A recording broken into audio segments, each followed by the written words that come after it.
Good morning and welcome to Fox 29's News Now on this Monday morning. We're going to get started with some local news for you. A graduation party turned into a murder scene overnight after a gunman opened fire, killing one man and wounding at least 5 others, including several teenagers. Fox 29's Steve Keeley filed this report.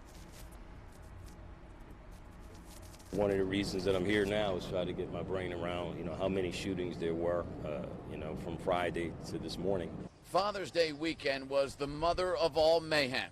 So many shot and killed and so much violence in so many sections of Philadelphia that police still didn't have an exact count as Monday morning's briefings began. After already so much violence this Father's Day weekend, the extreme exclamation point came Sunday night when someone shot into a crowd at a Southwest Philadelphia graduation party. As many as 70 people standing around having a good time when one of 3 men nearby decided to shoot into the group, hitting 6. A 24-year-old man killed, 4 teens as young as 15, and a 21-year-old wounded. The commissioner leaving his family on Father's Day in the far northeast to drive here to Southwest Philly to get a first-hand report on the carnage. On scene till past midnight, then in uniform and back to work here at headquarters less than 5 hours later before sunrise, knowing so many see him and the police department as the ones who need to find a solution, but reminding everyone the cure for the plague of gun violence in Philly is found more in just what police can do, but what the rest of law enforcement needs to do after arrest and what parents need to do at home. That our gun arrests are up significantly over last year and over the year before. And so it does beg the question, what's happening to the people who we arrest for these gun crimes? At the end of the day, we're all about reform, but we're also about holding people accountable for committing these crimes. Crimes against humanity in many cases, because you're firing on city streets without any regard for life, who's around. This was evidenced by last night and at least a couple incidents. And, we've got to get to a point, too, where in this city, maybe even to this country to another degree, that we are as worried about the victims as we are about the offenders. You cannot lose sight of the fact that there are still people who carry these guns, who don't give a you-know-what about shooting you or anybody else, that don't care about reform and aren't impacted and aren't moved by that in any way, shape, or fashion.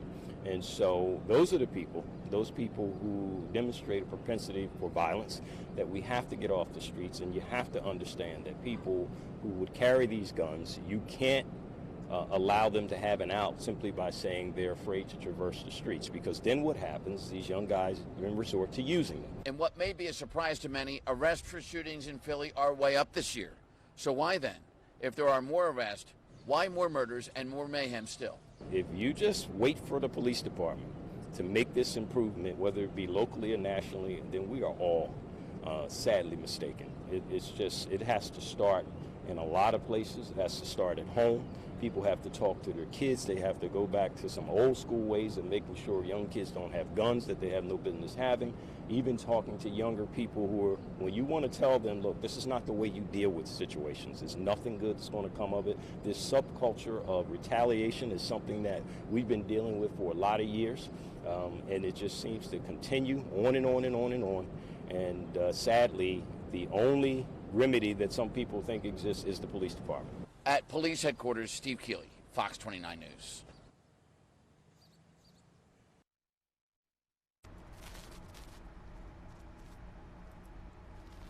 And more on some of that weekend violence. A woman was gunned down inside an Olney home, and police have taken her husband into custody. It happened around 11 last night on the 5000 block of North 7th Street. Police found the 68-year-old woman shot in the chest. They also found a small revolver next to the victim. Her 69-year-old husband was the only person home at the time of the shooting. He is being questioned, and police are calling him a possible suspect. And a man is in critical condition after a shooting in West Philadelphia. It happened just after 10 last night on the 5600 block of Market Street. The 26-year-old victim was shot once in the chest and taken to Penn Presbyterian Medical Center. No arrests have been made.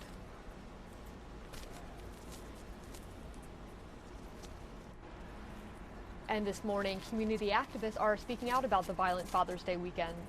There have been nearly 20 shootings with more than 20 gunshot victims and several deaths, including the murder of April Coleman, who died after being shot inside a North Philadelphia deli on Ridge Avenue on Saturday. A 24-year-old man was also gunned down on Walnut Lane in East Germantown Sunday morning. Activists say while families should be celebrating this weekend, they are instead mourning. It's devastating to see another community affected by gun violence. We just have to go door to door, do the old school way, and there's a $20,000 reward for any homicide committed here in Philadelphia. Police are still searching for the gunmen in the majority of this weekend's shootings.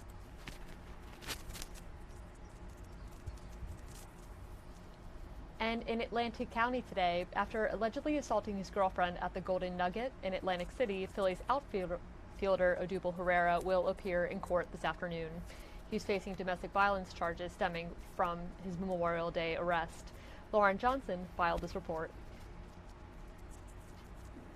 Hey guys, did you see the score yesterday? The Phillies Braves 15-1 to end that series. Really tough series for them. And it could be because they're without one of their star players who's expected here in Atlantic City today to be in court at 1 p.m. He will be here to face some really serious charges. And as soon as the clubhouse learned of the allegations of simple assault, what followed was a pretty simple decision. The 27-year-old outfielder was placed on administrative leave for 7 days. Then a week later, on that 7th day, the leave was extended for 2 more weeks until today. So his 1 p.m. court appearance should shed some light into his future with the Phillies. He might not be able to survive these pretty serious charges that landed him in this booking photo. The Memorial Day mugshot shocked fans, booked as David Odubel Herrera and charged with simple assault. It all stemmed from an altercation with a 20-year-old woman from Philadelphia who was identified at that time as his girlfriend. Apparently, the two got into some sort of argument that turned physical. She left the hotel room they shared. She flagged down hotel security. They called police. And Atlantic City police reported visible signs of physical abuse on her body. He was arrested in their hotel room. Now, the female victim declined any medical attention back on that night.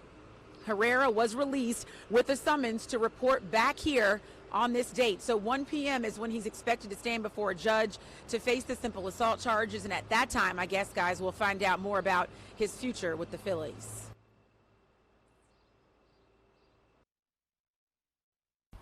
And in political news this morning, President Donald Trump returns to Florida this week for his latest re-election announcement. In anticipation of that, a Democratic Super Political Action Committee, Priorities USA, is beginning a 6-figure digital advertising effort to, quote, help cut through his noise and give voters a look at the truth about Trump's policies. Doug Luzader has more on the state of the 2020 race from Washington. Democrats today will no doubt take turns going after President Trump, and a new poll shows the kinds of challenges that the president faces in 2020.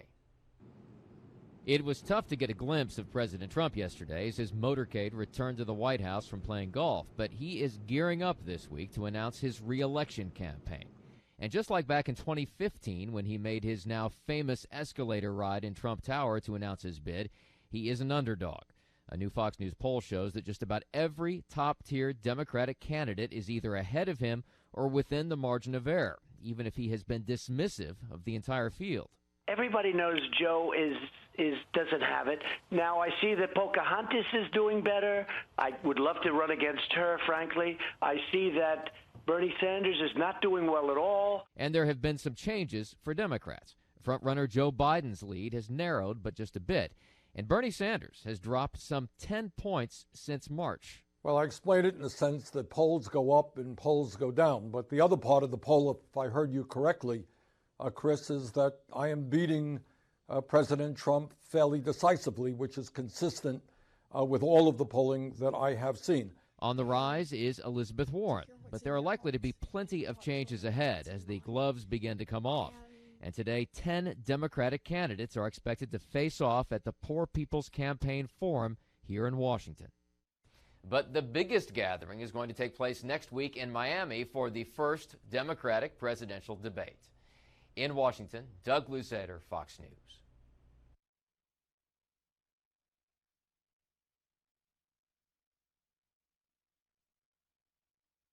And in business news this morning, Think your taste buds are refined enough to judge the best of the best barbecue ribs? The makers of Reynolds Wrap are bringing back their highly popular Chief Grilling Officer position. Fox Business Network's Tracy Carrasco has more.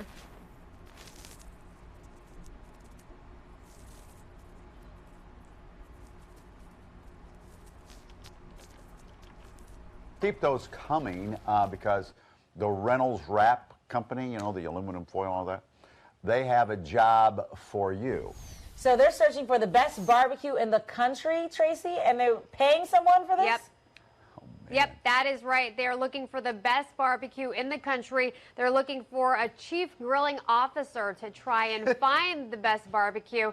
And they are going to pay you $10,000 to do this. Wow. This is a 2-week-long journey where they will send you all around the country to different barbecue spots, and you will be able to try all of this out. You can bring a friend with you. They're going to pay your accommodations, your lodging, your meals, all of that. And they just want you to post on social media some tips and some recipes and things you find along the way in search of the best barbecue. So you've got until June 19th to apply for this. They want you to submit a photo of you grilling something, maybe share a recipe, why you would be the perfect person for this. I think a lot of people would probably pay Reynolds Wrap to be this chief grilling officer because it sounds like a pretty good gig. Yeah, so... And anyone could do it. 2 weeks, you could take off, you know, 2 weeks and go and get that done, come right back to work. $10,000 richer. Yeah, I'll get. And so I've got till Wednesday. Wednesday at midnight, I think it is, and got to take a picture of you grilling. And then, do you have to like also find the best way to wrap up this barbecue? Because you know, I'm not sure. Maybe they'll figure out a way to work in Reynolds Wrap. The best way to wrap it up, take it home with you. Every barbecue joint I've ever been to, I've left with food.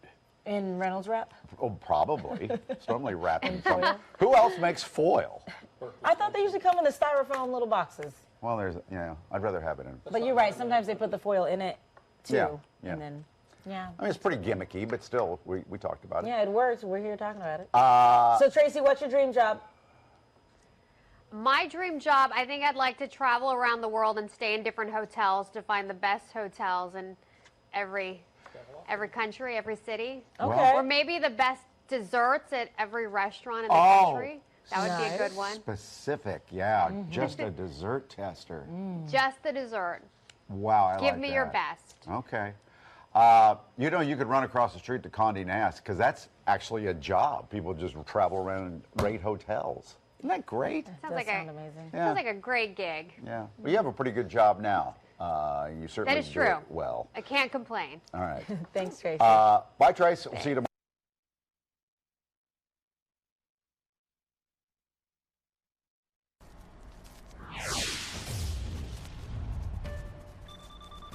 And moving on to your Fox 29 Weather Authority. The Philadelphia area is slated for a pretty muggy Monday with temperatures in the mid-80s as we're anticipating a rather dreary week ahead of us. Most days we'll see storms. Not what we want to hear on our Monday morning, but it is what's expected at this point. Here we have a look at current temperatures in our area. 65 degrees up in Mount Pocono, almost 10 degrees higher in Allentown and Pottstown, and 76 over in Toms River. Already up to 81 degrees in Atlantic City and 73 degrees here in Philadelphia.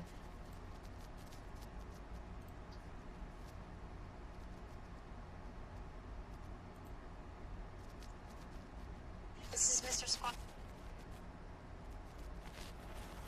Again, partly cloudy skies are expected this morning, which will give way to likely thunderstorms in the afternoon and evening, and a few of those storms may be severe. A flash flood watch is in effect from 12 p.m. Monday through 6 a.m. tomorrow.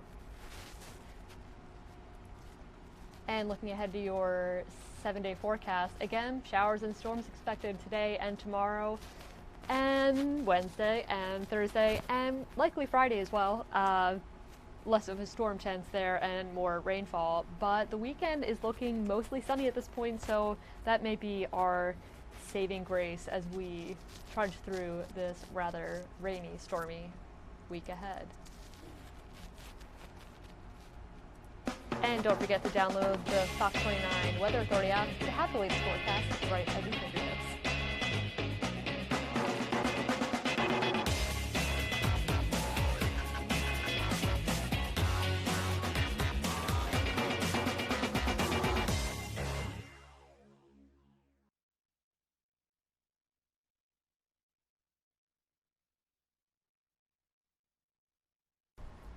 And in local news this morning, in Camden County, police are searching for 3 people who allegedly used counterfeit money while shopping with children.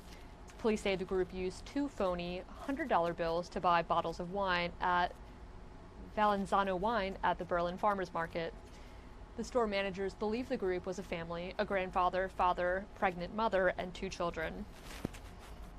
The store owner says they even made small talk before handing over the fake money. I held it up, it looked real. And then when they left, I said, you know what, let me check these out again. Pretended, to be friendly and kind, and you're not. The store manager is also disgusted that the thieves involved children. Police say they left the market in a red Ford Expedition or Excursion. If you recognize any of the adults in this photo, you're urged to contact police.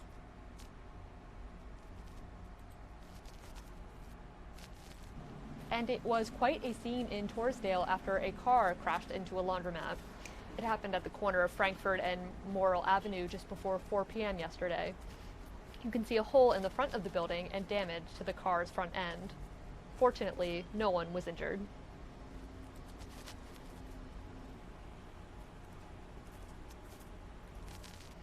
And in Newcastle County, a Delaware man is facing several weapons charges after police say they saw Antonio Williams driving aggressively Saturday night. Troopers stopped his car, they say, and found a loaded handgun underneath the floorboard. State police learned the gun was stolen during a burglary in Upper Darby. Williams was released on more than $28,000 bond.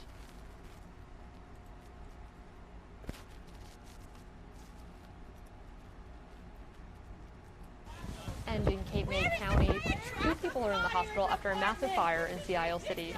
Flames broke out just before 12:30 in the afternoon at a commercial fishing business right off the docks on the 300 block of 43rd Place. The fire quickly spread to a fuel tank, then onto a nearby fishing boat sitting in the water. The owner of that business thinks the fire may have started in refrigeration compressor.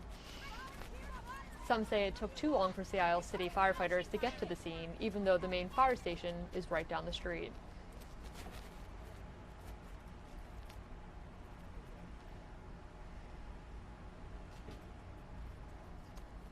And in Arizona, the mayor of Phoenix is denouncing a disturbing incident between a young family and Phoenix police. Video shows police pointing guns and yelling threats at a 22-year-old man, his pregnant fiancée, and their 2 young daughters. Here's a clip. When I tell you to do something, you do it. I am. I'm complying with everything, sir. When I tell you to, I can't put my hands on my baby.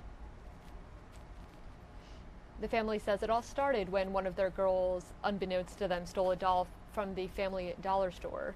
Once officers arrived, the situation escalated and the couple was forced into the back of a police car as officers screamed at the family. The police chief spoke to our sister station in Phoenix. I apologize to the community. I apologize for the action of our employees out at the scene. Each time I watch it, it becomes more and more disturbing because that's not representative of the other 2,900 police officers we have. In the end, the couple was not charged and released.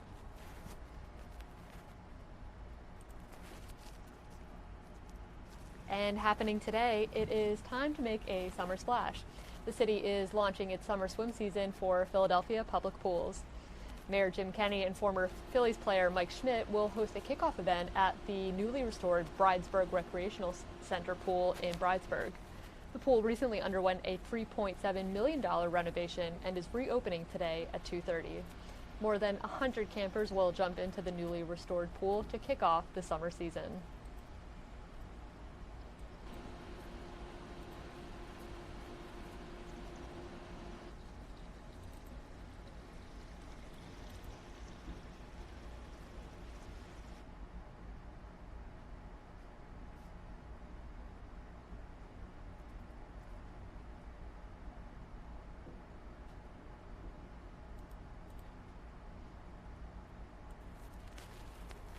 And as we reported this morning, this Father's Day weekend has been brutal in the city of Philadelphia in terms of various shootings and stabbings that left at least 4 people dead and more than 20 injured. Last night, 1 person died and 5 others were wounded alone at a graduation party in Southwest Philadelphia. Among the victims were 4 teenagers. We were originally going to discuss enforcing summer curfew for teens, but given this weekend's violence, we decided to expand the conversation. Philadelphia Police Staff Inspector Joseph Bologna joined us this morning to discuss.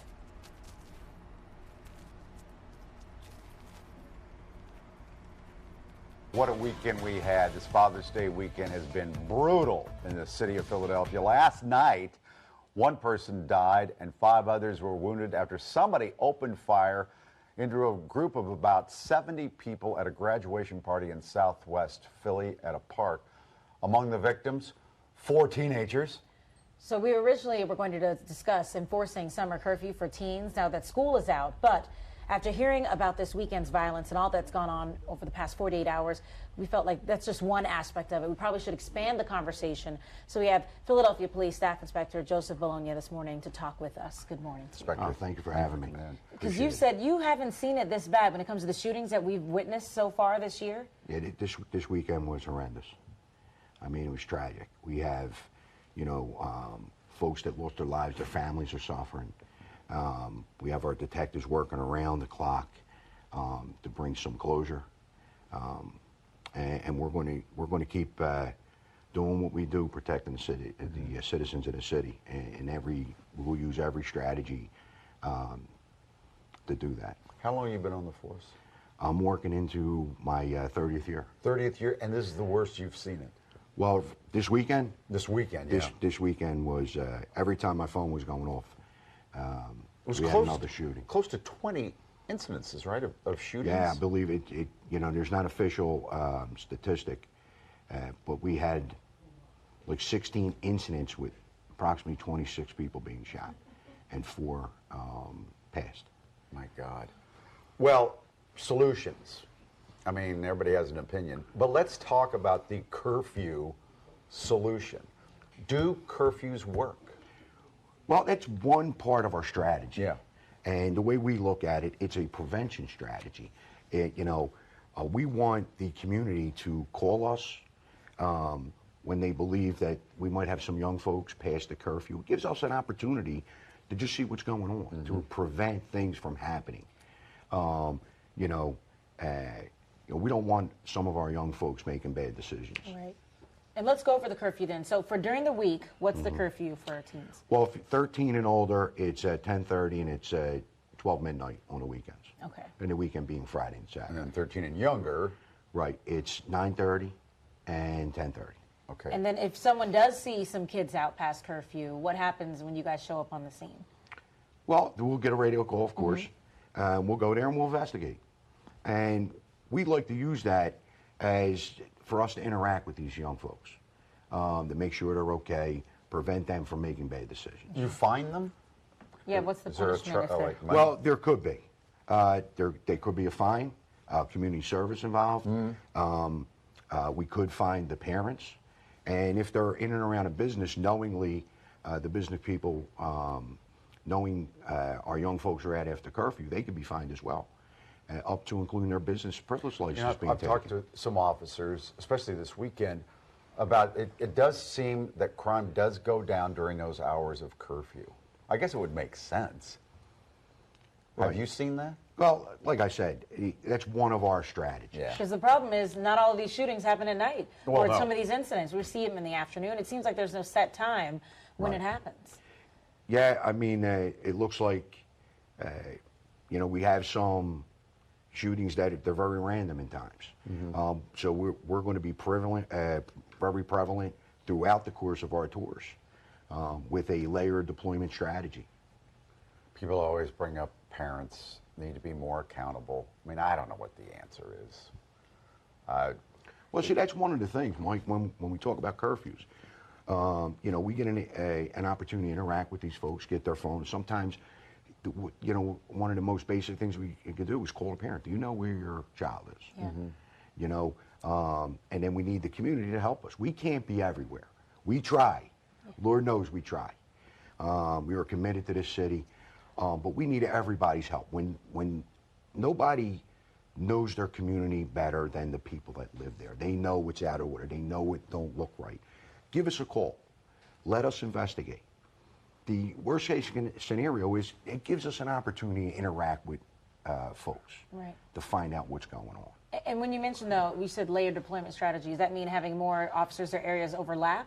Yes. Or, okay. Yeah, we want to make sure that we have consistent coverage throughout the day and night. Well, thank you for coming in. Oh, it was my pleasure. Tough weekend. My pleasure. Yes, Hang it in is. there. Yes, it is. Thank you for what you do. Thank you. 7:37, quick break.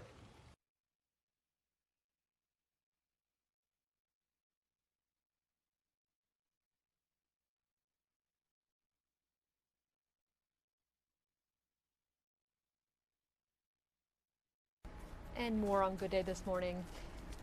We know that traveling with pets can take a lot of prep time, and including finding a place to stay that accommodates you and your furry friend. But we took care of that for you on Good Day this morning so that you can have your family vacation this summer with Fido. Traveling with pets takes a lot of preparation, including finding a place to stay that's just right? For you and also your pet. Doggy or kitty. So, Karen, we know you're a new dog owner and you still want to travel and take some vacations this summer. So, where's a place that you can go? Well, it was interesting. I was down in the Hilton Head area and the Omni. There was like dogs all over the place. I'm like, who knew you could take your dogs to so many of these pet-friendly hotels? And we have the Hotel Monaco right here in Philadelphia, which is one of the many where you can take your pet. Amy Binder from the hotel. This is your wonderful dog, Walter. So when guests check in, what do our four-legged furry friends get when they check in? Yes, so the dogs get dog beds. We have dog bowls, doggy bags. Just like this? Just like this. This is actually from the hotel.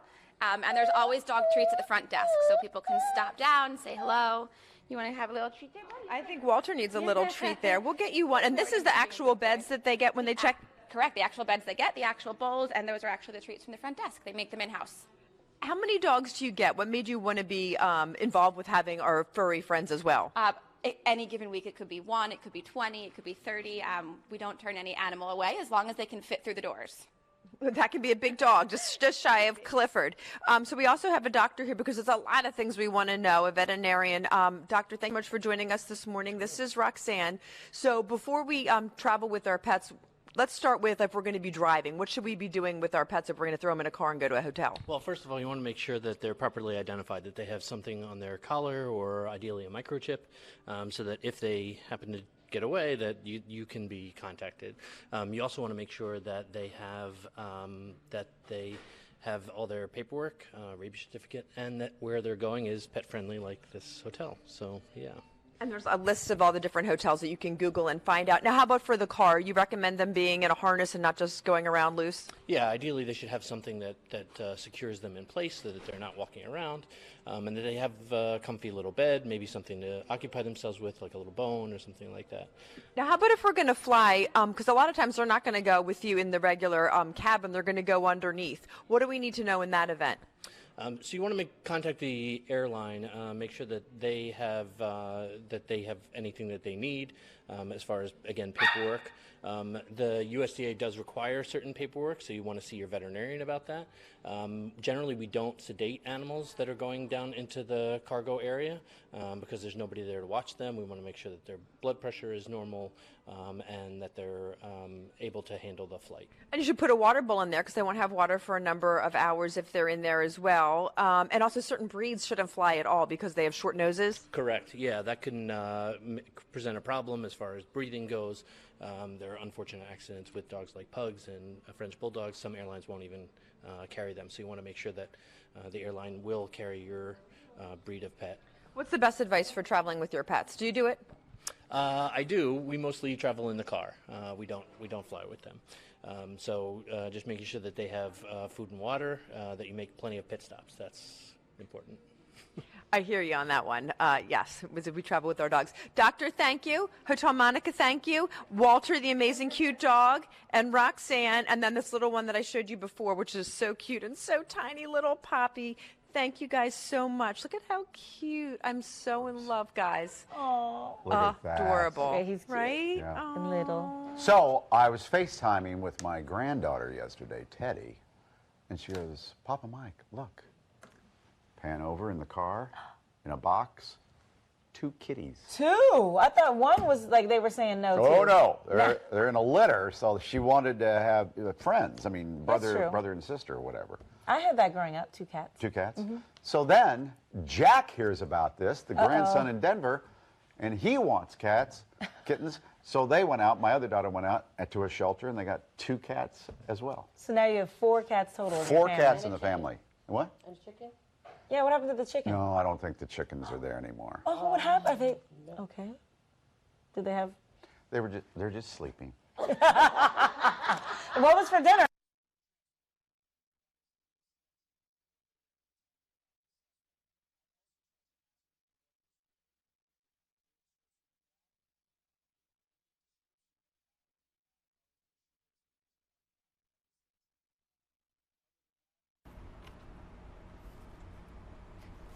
And we are going to take you live right now in Dallas, where there has been a courthouse shooting. Stay with us.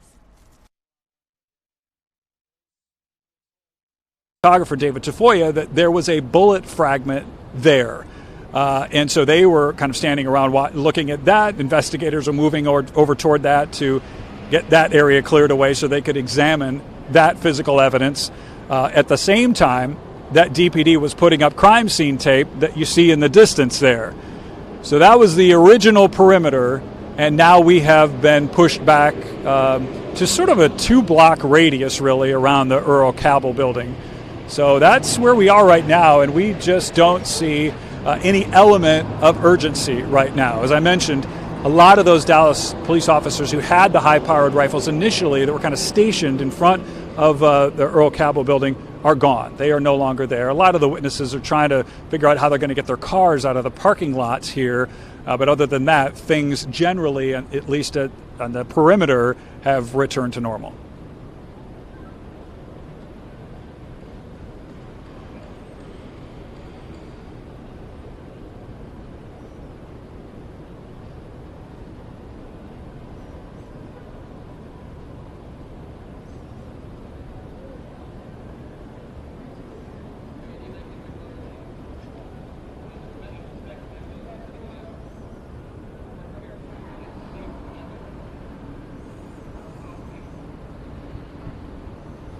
Yeah, there wasn't really a good description or really detailed reason why they pushed us back 2 blocks, but I imagine they want to try and contain as large a scene as they possibly can to figure out where it starts, where the suspect started. Did he have anyone that was with him? Where did they start? And I think once they determine that, they'll be able to close down the perimeter, shorten it a little, but I think initially they were just trying to get it maybe as wide as they could. And that would allow investigators to move freely within that 2-block area to look for things, look for physical evidence, like the bullet fragments that our photographer saw over there. So, you know, in that case, it makes their job a little easier to make that perimeter a little larger. But again, right now, there just isn't that sense of urgency. And as many times, as many officers as I pass to try and ask, is there still a threat? Is there still someone that you're looking for? I was told we don't know. And one of them kind of shook their head. They didn't think so. So from the witnesses, there was only one shooter.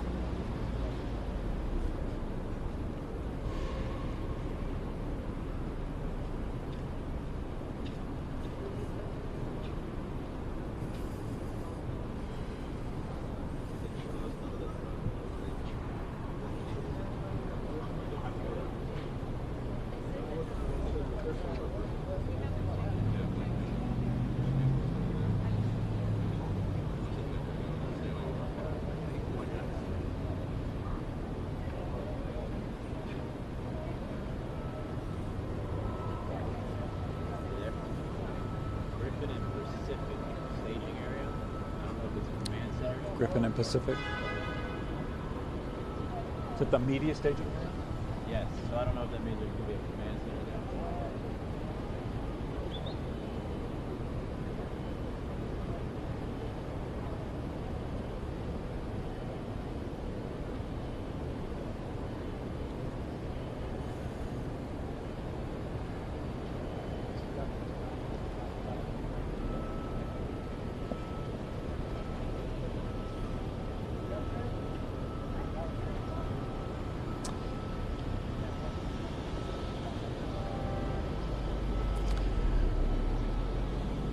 Yeah, we have been told that there is apparently some sort of staging area that was set up at Pacific and Griffin, I believe. Is that what it was? Pacific and Griffin. So I think they're setting up some sort of media staging area. So we're hoping that might facilitate some sort of update from Dallas Police on this.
Hey, Derek. Derek. Let him know you can hear yourself. We don't have mix minus. Yeah. Turn on mix minus, right? Yes. In our live view, power is an issue.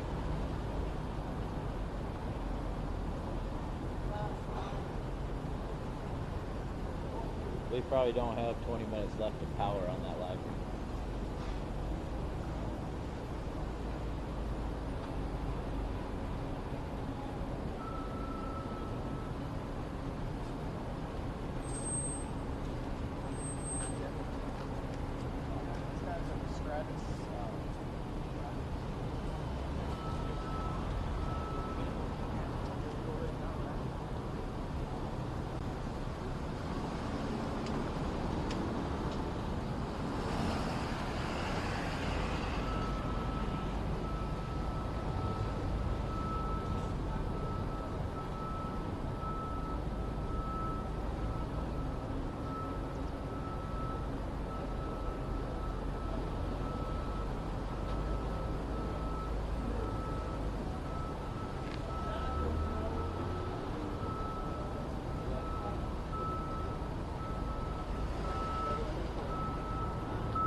Is that the guy?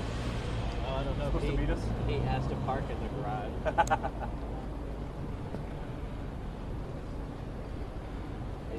I've got a BMW? Yes. I'm not average. I'm not average. Can I get in the garage, please? Is that a girl? Just let me in.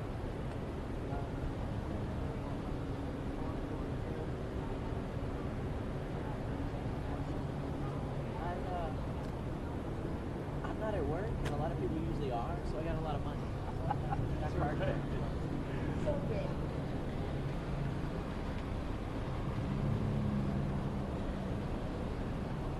So what are we supposed to Okay, do you want us to go there or not?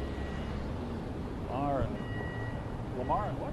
Congress? We're nowhere Congress? near Lamar. Yeah, wow.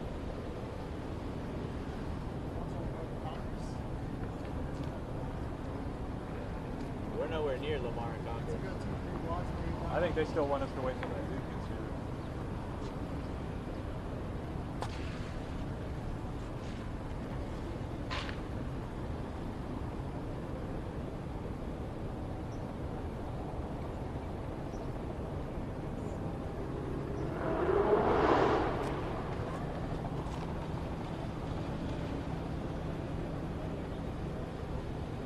Right. So there.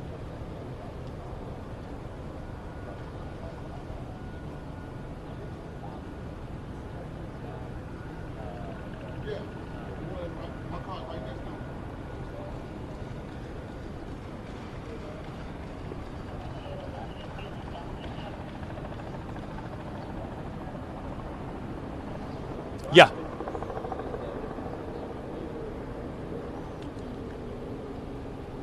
Okay, sounds good. We'll stay here. We'll do. They're just trying to relay information to us, right?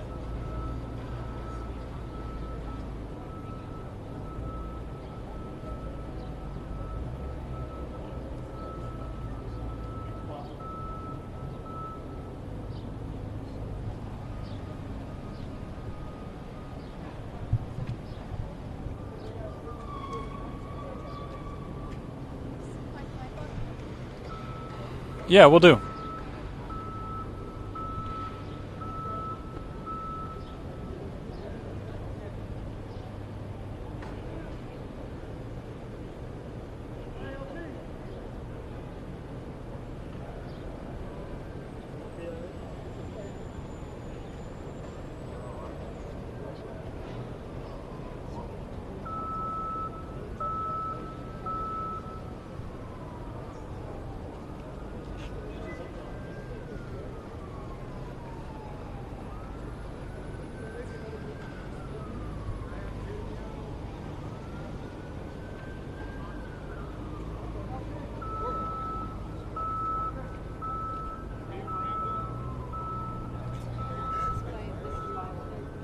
Is that him?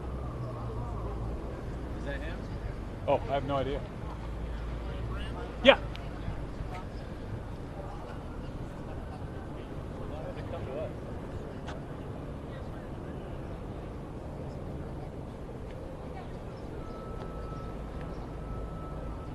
Is that the? I don't think that's the dude that. Huh?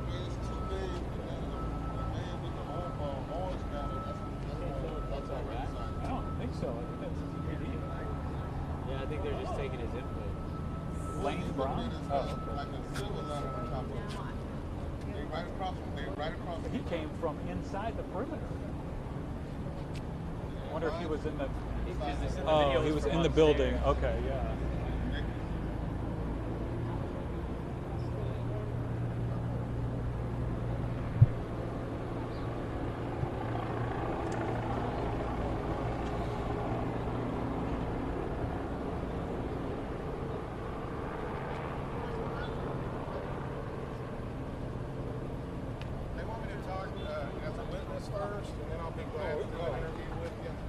Okay, where are they taking you? Let's just do it. We can do it real quick. They're probably going to tell you not to talk.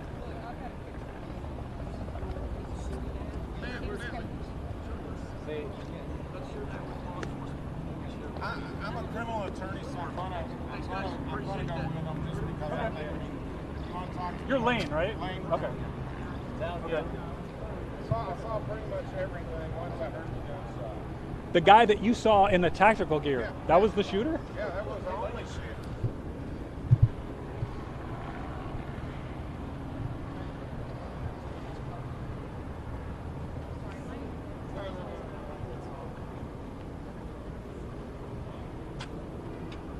Hey, so this Lane Brown guy's not going to talk about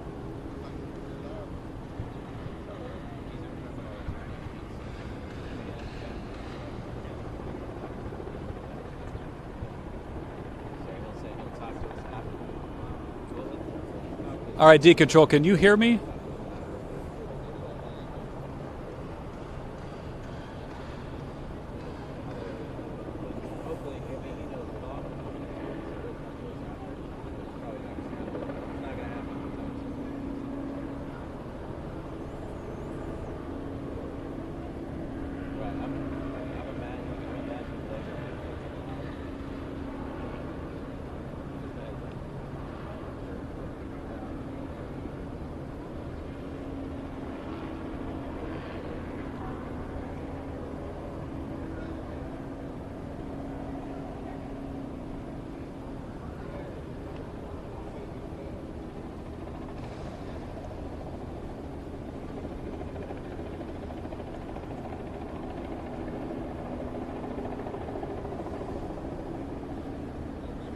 Is that Pacific and Congress? That other intersection? Commerce. You had it wrong.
Yes, it is. That is the guy. He walked over to me and was immediately ushered away by DPD. So that conversation and that whole confrontation or whatever, I can talk about it in my next hit.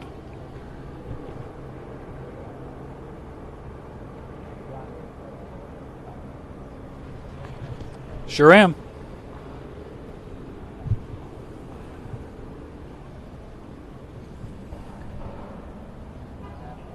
The shooting.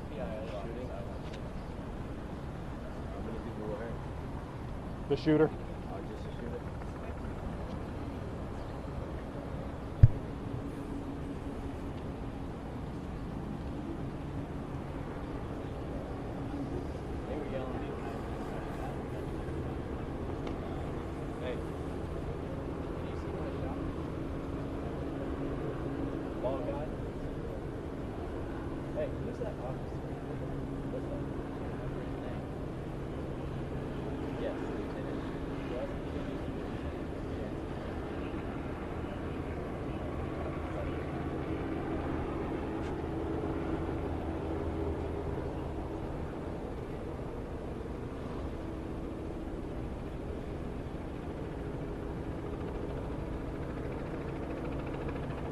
Look at all those guys.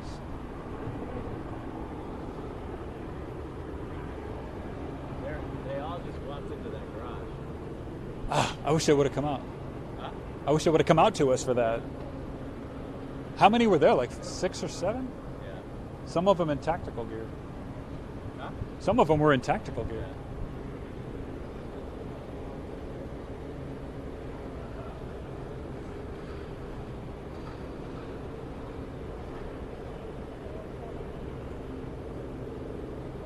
Wish I knew what that building was. That one, the brick one. I'm not sure what it is. It's an apartment complex now. Oh, is it? Yeah.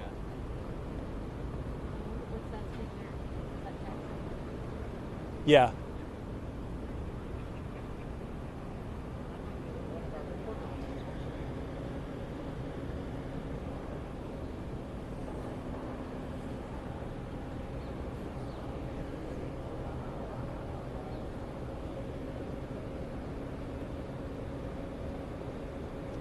So employees coming out.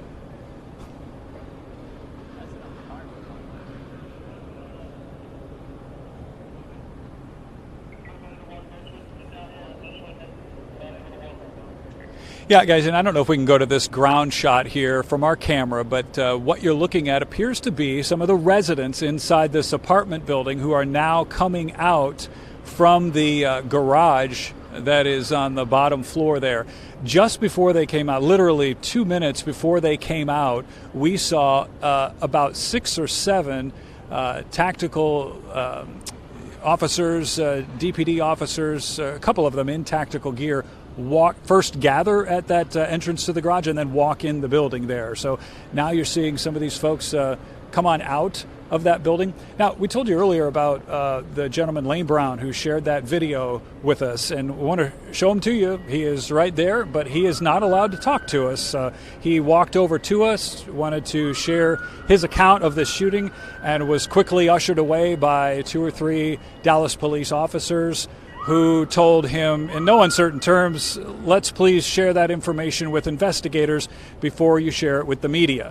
So he is now being taken to a location that we are told is holding several different witnesses. And I guess they've got a street, Pacific and Commerce, I believe. I believe that's where they're asking witnesses to go. But anyway, they are taking him to that location so they can ask him some questions about exactly what he saw. Of course, we have the video that we've been showing of what he saw. He explained to me that the man that you see in tactical gear is believed to be, in his opinion, the shooter, and he said that was the only shooter. And he watched from above. Now, we watched as soon as we rolled up on scene. There's a parking garage right there. We can zoom into it. There were several people standing in that parking garage that were up 2 or 3 different levels up above the scene, and they were watching what was going on and what had transpired.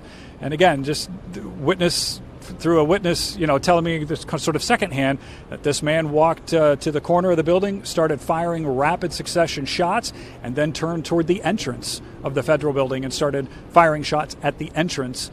And then you see Lane Brown's video. He's running across the street with a rifle in his hand into a parking lot, and that's kind of where that video ends. But we were told by some of the witnesses that shooter was in fact shot. It's unclear who actually engaged him, whether that was DPD or whether it was any sort of federal employees there that were at the federal building. Because I hope that you would think that his goal would not be to get inside that building. Those that have covered stories over there at the federal building, it's literally impossible to get anywhere near or inside that building. So without being seen or screened or going through lots of layers of security. So again, at some point outside that building, he was met with a counter threat. He was shot. According to witnesses, he was down, and then officers on scene told me he was in custody and being transported.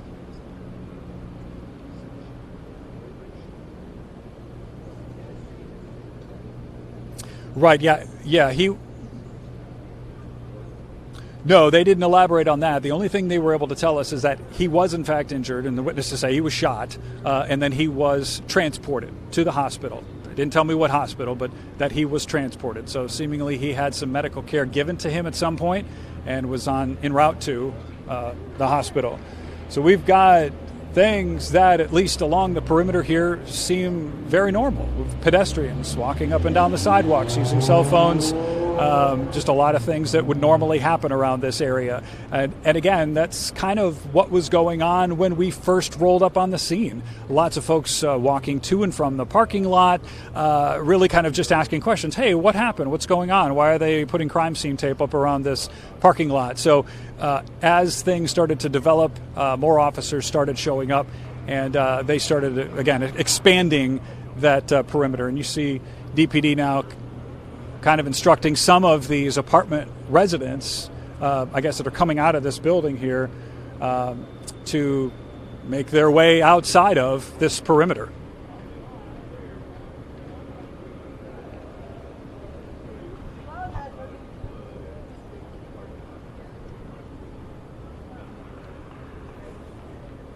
That is what we were told by witnesses. The shooter was taken down outside the building and was at one point in the parking lot.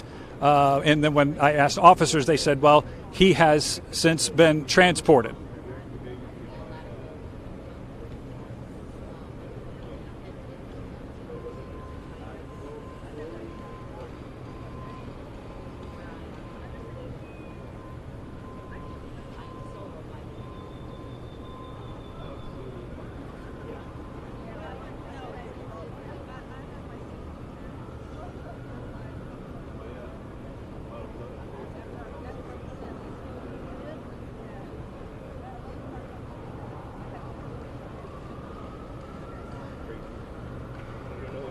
That is entirely possible. And when we tried to ask who shot him, was it Dallas police? Was it someone, a plainclothes officer with a gun? They weren't real specific on that and didn't know those details. They just know that he was in fact shot, was down in the parking lot for a time, and then was transported.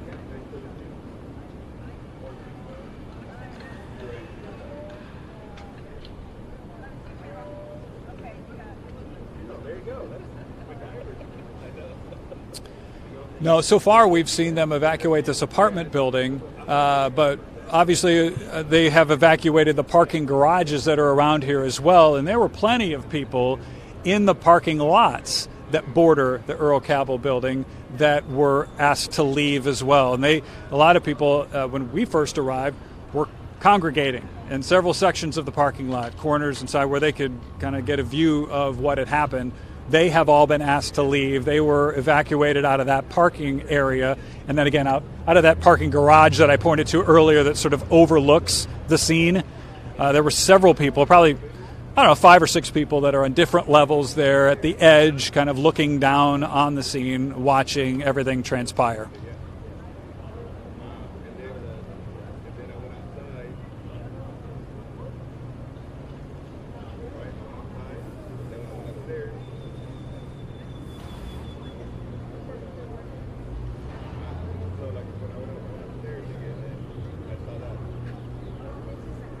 Yeah, that's what I'm saying. But I was looking outside first, and in the video you can see that it hadn't happened yet. And then I went downstairs, came back up, and then there was blood.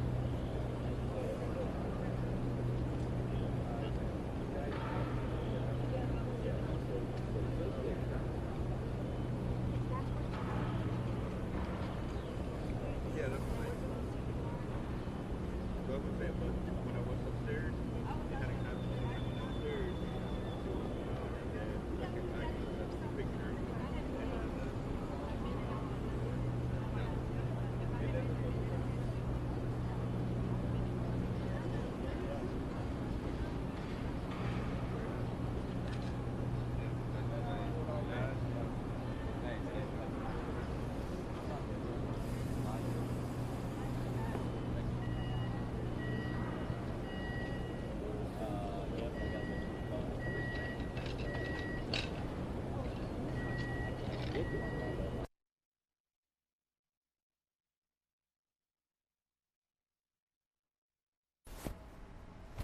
And we're going to wrap things up today on a slightly more positive note. Have you ever heard of a pickle pizza? It sounds like something that a pregnant woman might order, and like Jarek says, you've got to try this.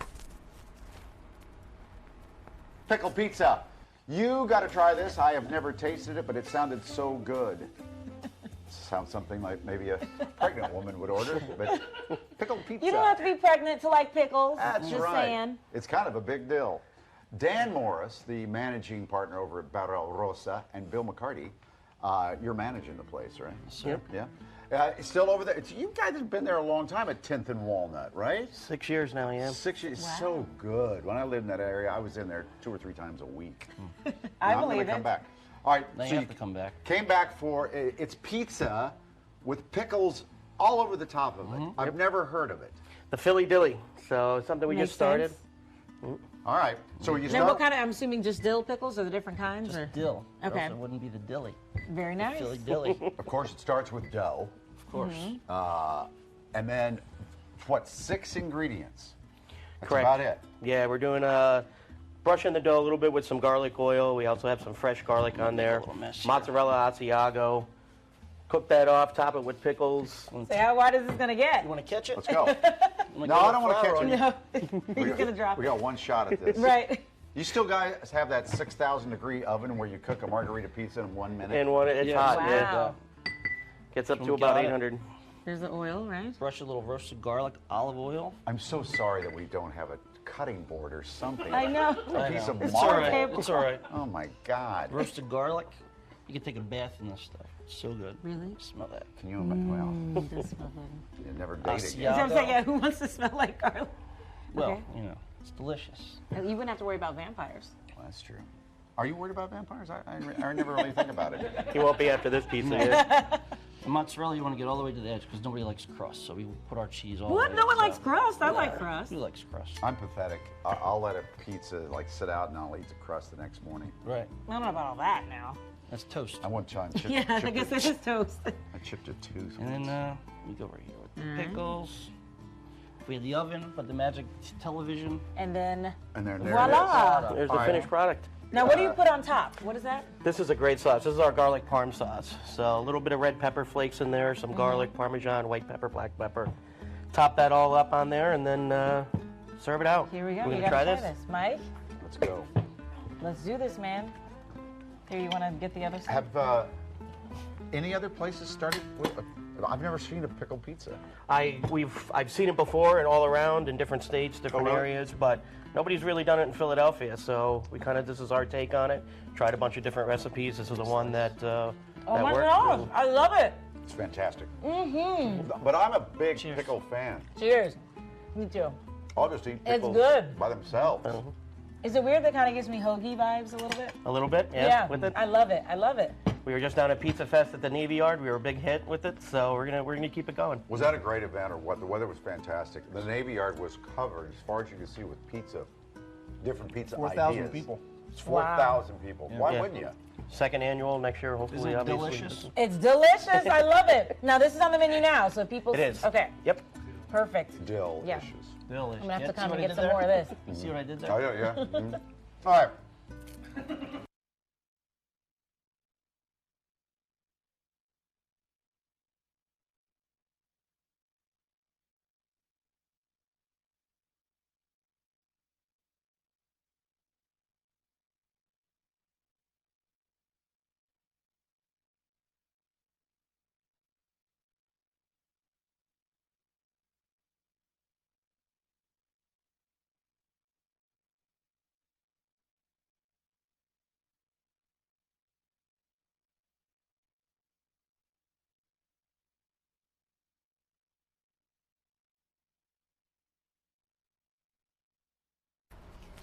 And that is going to do it for us today at Fox 29's News Now. Catch us again tomorrow, same time, same place at 10 a.m. And be sure to follow all the latest breaking news at fox29.com, our mobile app, as well as across our social media channels on Facebook, Twitter, and Instagram. And thank you for joining us.